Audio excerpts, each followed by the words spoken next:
Hello everybody, PsyStarcraft here with another STARBOW commentary, 1 versus 1 on the STARBOW ladder. I'm going to be in the bottom left this time as the pink Zerg, pink is my color. In the top right is going to be my opponent NASD as the purple Terran. NASD is currently ranked number 3 on the STARBOW ladder, just ahead of me at number 4. I definitely need to play a surge of games to try to get myself into the top 3 slot so I can play in a tournament on Saturday, I believe. A tournament on Saturday to determine the 8th player in the STARBOW Invitational, but I don't know if I'm going to have the time for it. I mentioned in my last video I can't stream today. I've got some things that have come up that I have to take care of. I apologize. I'm moving that stream to tomorrow, Thursday, so if you follow me on Facebook or Twitter at PsyStarcraft, you can know those types of notifications, just in case I forget about it in these videos. But like I said, NASD, pretty strong Terran player, ranked 3 on the ladder. I actually played him once before. I was able to take a pretty easy win off of him the game before this, which I chose not to cast for obvious reasons, with just a 10-10, 10 pull, 10 gas, and I just walked my lings into his base, and he didn't have a wall off, and he had some words for me, that's for sure. So this is going to be the second game. He gets his chance for revenge. He's going to be going a bit safer this time, obviously influenced by our last game where I did just kind of walk over him so easily. I'm going to be going with the 12 hatchery, assuming, you know, he's probably going to be playing it safer after that first win I had. Following it up by a guess, I really need to learn. I feel like any race can learn from watching other races, you know, whether it's third person or first person, and just knowing their builds, because like seeing this gas in a replay, I don't know what this means. I don't know. I guess it means no quick command center, but that's all I can derive from this gas going down. So maybe that's all you can, but you know, you want to know what you're scouting. So when I send my drone up in here, if I see that gas, I need to know what that means. When I see this barracks at whatever, excuse me, when I see this barracks at whatever timing it is, I want to know what it is. Obviously a tech lab means, you know, probably going to be some kind of early push. He maybe wants to research stim and research marine range and then move out with that, but or just Reaper harass, you never know. But I feel like a tech lab this early, even if you get like 1 Reaper for harassment, which it looks like he is going to get, it also means that these two are going to be researched pretty fast and we're going to see a bio timing. Don't quote me on that, but that's the impression I get. Anyway, I'm going to be throwing down my gas at 15, spawning pool almost complete, just going a pretty simple opener. The way I tend to play against Terran is I'll go on 3 hatch, I'll go Mutaling on 3 hatch, you know, get maybe a Ling attack upgrade, something like that, and I'll spine off, because timings oftentimes come before you get your mutas. So you want to build like 2 or 3 spines, you know, to prevent any timings. And once you get enough mutas and marines, then you're free to move out and take a third. Terran can't really safely take a third once you have mutas. There's just they would have to build too many turrets, or your forces have to be in too many places at one time. So their thirds are often delayed, even if you're on 2 base for at the same time for a while.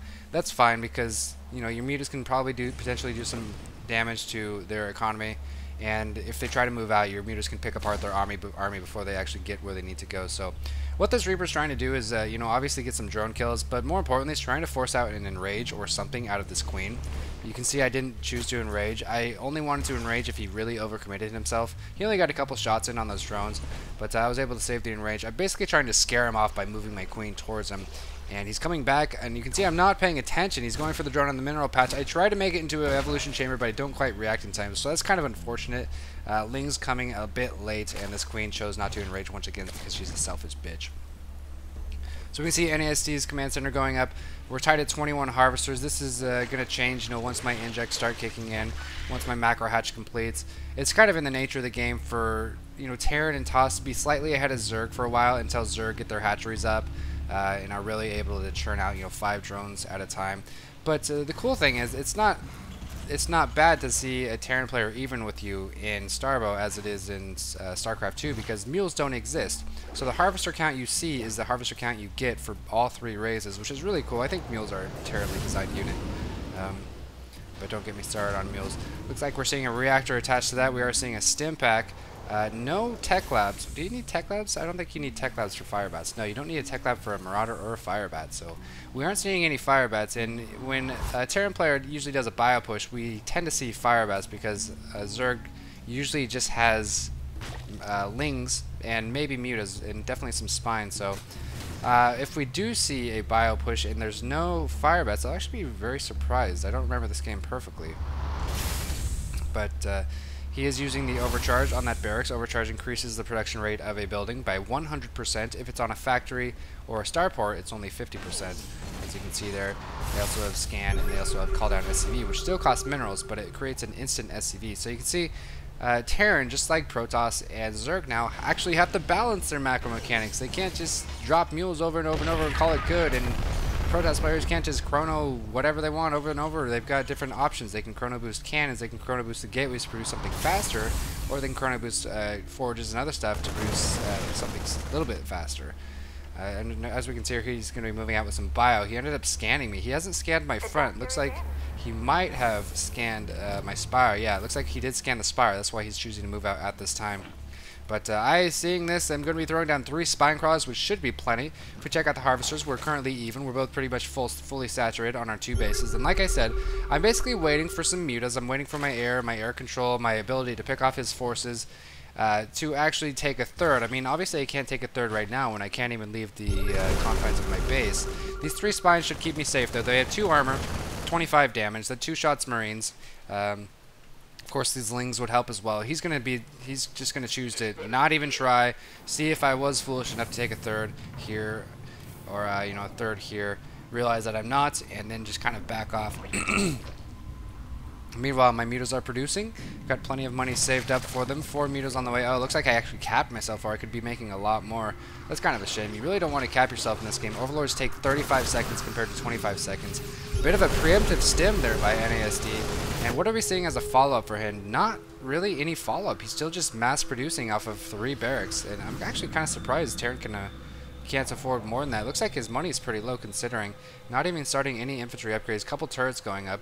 So that's going to prevent any harassment from me. He's still looking for a third. It's like he didn't have any follow-up for this infantry play. He's not really getting anything. But this is another cool reason for going mutas. It forces the Terran opponent to make turrets, which cost 75 minerals each. And while these turrets are most likely going to shut down my mutas, it causes him to spend some money. He's just going to run around the map with his infantry force. I should really think about taking a third now that I feel like I'll be safe. I saw these forces in the front of his base with something, I forget what. And so that's why I'm choosing to get some more spines. I just don't feel very safe. Going to be going for this tech lab on the barracks. It's not really going to matter too much if I destroy this tech lab. It doesn't have anything more to research except for, like, you know, the Reaper bombs and stuff like that. Just continuing to check for a third, still not seeing it. Finally, I'm choosing to take this third. Probably should have been taken sooner. Once I had these mutas on the map, I kind of pushed him into a defensive position. And this is tons of lings. This is so many lings and so many mutas compared to the army that he has active out on the battlefield. So I easily could have... Oh, looks like I'm going to be fighting these marines. Realizing he doesn't have that many. Going to take down a couple of them. I think he might have killed a muta. But anyway, as I was saying, once I had this many lings, I could have taken this base much sooner. This is just such a small number of bio forces. And lings in this game are much more powerful once they actually close in. So we can see him just kind of hanging outside my base. I don't see this just yet, but now I see it, and I'm like, okay, there's no way you're going to attack into the spine. I'm muta getting cut out in the field, and I've got a surprise for him. These lings swarming down the hill. He doesn't even see it coming. He just now stims in time. Can't even run. These mutas aren't going to take any damage whatsoever. So he kind of split his forces. He kept some of them at home, and he kept some of them out here, and I was able to take down the ones out here. I'm going to be throwing down a 5th hatchery, as well as a hydralisk den, presumably for lurkers. And he's just going to continue with the bio. What's his production? He's still just got those 2 barracks. He's building a 3rd barracks as well as a starport. Looks like he actually has a factory now. And he's just going pure bio, and I actually haven't seen this. He's not adding in fire bats. He's not doing some swift transition into dropships or science vessels, or sorry, into science vessels. And so I'm doing something that I've done for the first time in all of my STARBOW games. I'm getting a Baneling nest. And you might think this is common sense, like, oh, well, he's getting bio, and you've got lings and mutas. It's like Heart of the Swarm. Just get ling, baneling, muta. But the thing is, in the past, I haven't really needed it. I haven't really needed the banelings because, you know, they're still going to be slower than marines. And banelings actually don't get a speed boost. They don't get a speed boost on creep, so it's hard to get a favorable engagement when you don't have fungals. And so it's more about positioning. I think it's a more balanced unit, the baneling. You have to position them well as opposed to just, like, you know, engaging on creep or fungling the group first or something like that. So we're going to see banelings come into play. I'm just continuing to make money off of my third base. Harvester counts are so lopsided right now. I have 45 and he has 65, but he doesn't need 65. You don't need 26 workers on a base. You don't need 27 workers on a 7 mineral patch base. So he's obviously in desperate need of a third base. He really needs to land it. We can see pooping creep, and we see a ling on the third, and I'm actually very surprised he hasn't taken a third base yet. I don't understand why, I guess. Really. And I see that he hasn't taken a third base, and that's why you're not seeing me produce drones too heavily right now. I'm just producing the minimal amount on this third base. This macro hatches up, of course, and I'm getting the centrifugal hooks, which is just the Baneling speed that you're also familiar with. These mutas continuing to do some harassment, force some stim out of these Marines. Almost losing a Mutalisk. Being a bit careless with the Mutalisk. I feel like I could, well, he's got a lot of turrets. I don't know if I could get any damage done with him. And, oh, careful, no, losing one muta. Able to push my mutas back, so he's using his bioforces pretty well. We aren't seeing a whole bunch of upgrades. This was unusual. Usually when you know an opponent, or when you know you want to go like pure bio or something, you will you know, go double NJ Bay. And now he's doing the transfer, and this transfer is actually going to be huge. We're going to see his economy skyrocket. And have I seen his third? I haven't seen his third, but I think I make the assumption that he has it. Let's see. There we go. Now I scout the third. Continuing to rally. We've got some banelings on the way, and banelings do 38 damage to units, but they do 200% damage to shields of light units and structures, and they do 150% to structures and 100% to light units. So they basically do 38 damage to Marines. Basically all light units they do 38 damage to. So their damage structure is much different in this game, but obviously they're still going to be effective with their splash damage against light units. And he's got his first science vessel out on the field.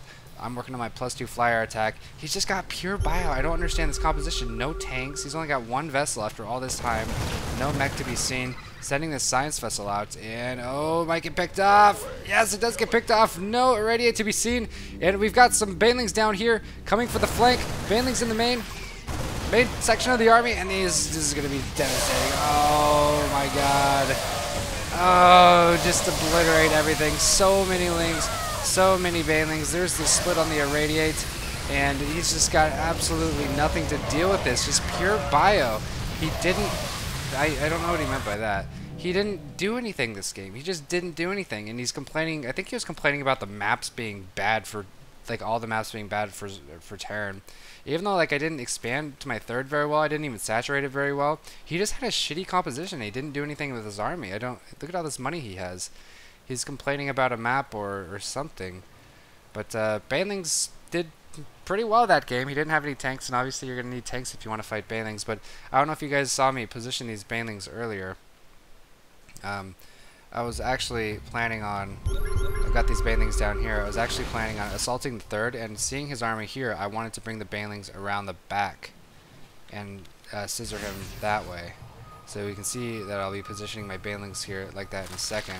But then when I see him move out, I choose to, you know, just, you know, make the flank more simple. See, these guys are going to go around the back.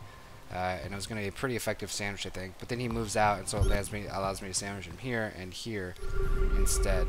So he moves out. I see that he's moving out. I bring these Banelings back here. And obviously he has to run from these because there's so many Banelings.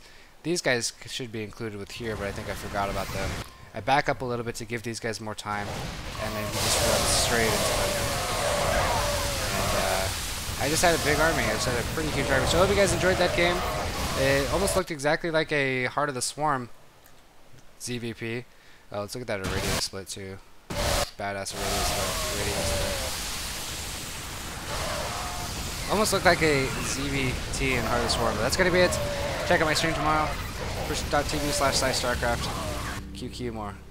Thanks for watching.